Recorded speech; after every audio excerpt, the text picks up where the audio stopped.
भाजपचा आज भरघोस मतानं जो आहे तो विजय झालेला आहे भाजपचा। सोलापूरच्या बलाढ्य शक्तीचं आव्हान होतं, कसं आव्हान केलं? सगळ्यात पहिलं मी भारतीय जनता पक्षाच्या महायुतीच्या माझ्या सगळ्या सहकारी बांधवांचं आणि मतदार बांधवांचं मनापासून आभार मानतो की त्यांनी भारतीय जनता पक्षाचे आमचे उमेदवार राजाभाऊ राऊत यांना पाठबळ दिलं। खास करून देवेंद्रजींना मनापासून मी धन्यवाद देईन की त्यांनी राजाभाऊसारख्या निष्ठावंत कार्यकर्त्याला संधी दिली आणि ती संधी देत असताना सगळी ताकद राजाभाऊंच्या पाठीशी उभी केली, म्हणून मी आदरणीय देवेंद्रजींना मनापासून धन्यवाद देईन आणि आजच्या विजयाचं श्रेय पण आदरणीय देवेंद्रजींनाच आम्ही सगळे मिळून देऊ। अशा पद्धतीची निवडणूक आज पार पडलेली आहे।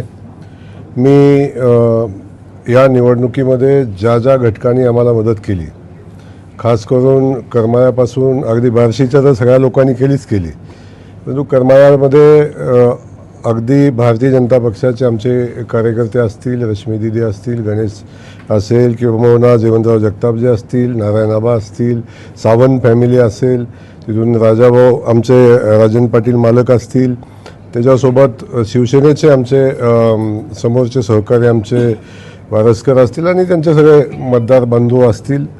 तिथून ज्या ज्या लोकांनी म्हणजे अक्कलकोटपासून सचिनदादा कल्याण शेट्टीचं खूप मोठं योगदान यामध्ये आहे आणि त्यासोबत ग्रामीण भागामध्ये सांगोल्याचे आमदार असतील, शहाजीबापू असतील, आमचे भारतीय जनता पक्षाचे बाळासाहेब एरंडे आणि आमच्या जिल्हाध्यक्षापासून सगळी लोक असतील, या सगळ्या लोकांनी प्रचंड मेहनत घेतली।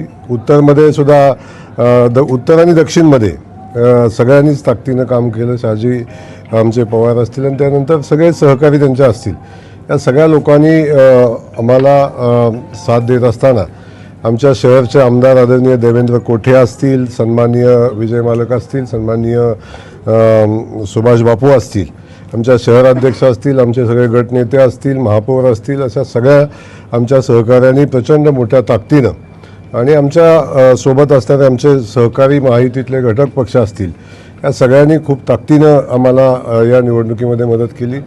सगळ्यात पहिलं ज्या ज्या लोकांची ज्ञात अज्ञात लोकांची या निवडणुकीसाठी मदत झाली, ज्यांनी आशीर्वाद दिले, ज्यांनी पाठबळ दिलं, खास करून माळशिरसमध्ये आमचा झुंजार सहकारी या ठिकाणी राम सातपुते लढले। एका वेळी 44 मतं ताब्यात घेऊन त्यांनी ही निवडणूक समर्थपणे पुढे नेण्याचा प्रयत्न केला। त्यानंतर जानकर साहेबांनी आम्हाला मदत करण्याची भूमिका घेतली। असं सगळ्या ज्या ज्या घटकांनी आम्हाला मदत केलेली आहे त्या सगळ्या घटकांना मी मनापासून धन्यवाद देईन, त्या सगळ्या नेत्यांना धन्यवाद देईन आणि आजचा विजय हा भारतीय जनता पक्षाच्या कार्यकर्त्यांचा, सहकारी बांधवांचा आहे, महायुतीच्या कार्यकर्त्यांचा आहे।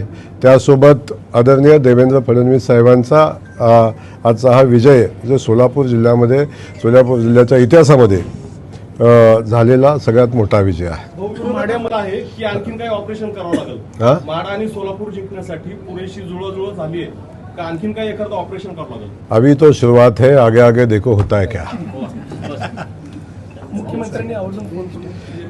मुख्यमंत्री राजाभाऊ आमचे मुख्यमंत्र्यांचे खूप लाडके कार्यकर्ते आहेत आणि त्यामुळे राजाभाऊंचं कौतुक करणं बनतंच, त्यामुळे राजाभाऊंना फोन येणं साहजिक आहे। त्यामुळे मी आपल्याला सांगेन की एक आपला सहकारी ज्यानं बाजीप्रभूसारखी खिंड लढवली, अशा सहकार्याचा झालेला पराभव माननीय मुख्यमंत्री महोदयांच्याही जिव्हारी लागलेला होता, तेव्हा अशा कार्यकर्त्याचं पुनर्वसन करणं हे आदरणीय देवेंद्रजीकडूनच शिकलं पाहिजे, मुख्यमंत्री महोदयांच्याकडूनच शिकलं पाहिजे आणि खरा आदर्श त्यांनी घालून दिलेला आहे। त्या निमित्ताने स्थानिक स्वराज्य संस्था निवडणुका झाल्या, विधान परिषद झाली, मुख्यमंत्र्यांनी तुम्हाला दिलेलं जे काम आहे ते पूर्ण झालं वाटतंय? नाही, आता तर 1-2 पायऱ्यावर आलेला, अजून आता हे जे 102 मतं इतर म्हणजे महायुती आणि महाविकास आघाडी सोडून 102 मतं होते, त्यातले 40 मतं ही राष्ट्रवादीला गेलेली आहेत आणि 62 मतं आपल्याला आलेली आहेत, 13 मतं बाद झालेली आहेत। 13 मतं बाद झाली, त्यामधल्या आपले किती बाद झाले या संदर्भात? बहुतांश मतं आमचीच आहेत, बहुतांश मतं आमची आहेत। पण मी तुम्हाला सांगतो की मूळ याच्यामध्ये आम्ही खूप मोठं गेन केलेलं आहे, आम्ही खूप मोठे मतं मिळवलेली आहेत। तसं पक्षाच्या चिन्हावरच्या मताचा हिशोब केला तर तुम्हाला खूप मोठा फरक याच्यामध्ये दिसेल. त्यामुळं आम्ही एवढंच सांगतो की म्हणजे माझ्या सगळ्या सहकाऱ्यांनी, म्हणजे मी आता नावं कुणाचं चुकून घ्यायचं राहिलं असेल त्याचा पुन्हा इश्यू नको व्हायला, परंतु मी माझ्या सगळ्या भारतीय जनता पक्षाच्या माझ्या सहकारी बांधवांचं, सहकारी महायुतीतल्या आमच्या सगळ्या सहकाऱ्यांचं मनापासून आभार मानेन.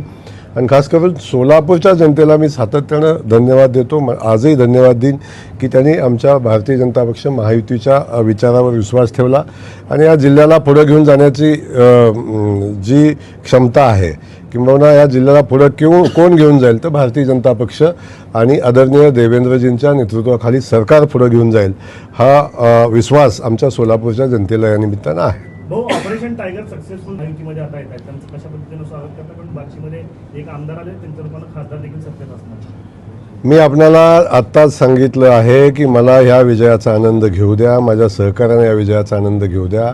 त्या बाकी सगळ्या गोष्टीवर विचार करायला खूप वेळ आहे, आपण विचार करू. आणि शेवटी महायुतीमध्ये आलेल्या सगळ्या लोकांचं स्वागत करणं ही आमची जबाबदारी आहे. ते आम्ही याच्याविषयी वेगळं काय सांगणं मला वाटतं उचित नाही. भाऊ, राष्ट्रवादी शरद पवार पक्षाच्या 3 आमदारांनी आपल्याला पाठिंबा दिला होता. आता निवडणूक झालेली आहे, हा पाठिंबा तात्विकच म्हणावं लागेल का येणाऱ्या काळात देखील असेल विकास कामांच्या मुद्द्यावरती? नाही, आपण बघतो की मी त्यांचे आभार मानेन.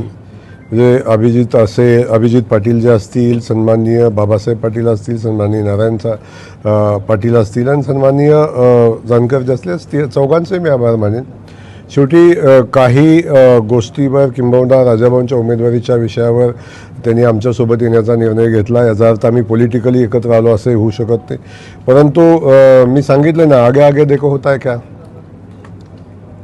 भाऊ, उस्मानाबादमधून बसवराज आणि सोलापूरमधून धाराशिवमधून ओके, धन्यवाद. तर सोलापूरमधून राजेंद्र, येणाऱ्या काळामध्ये लोकसभेवर दावा ठोकण्यासाठी आता सज्ज आहे. कोण दावा ठोकण्याचं काय? लोकसभेसाठी भारतीय जनता पक्ष योग्य ठिकाणी दावा ठोकेल, त्याची काळजी आपण करू नका. पक्षाला माहिती आहे कुठं लढायचं आहे, काय करायचं आहे, त्यामुळे बिलकुल चिंता करू नका. ओके.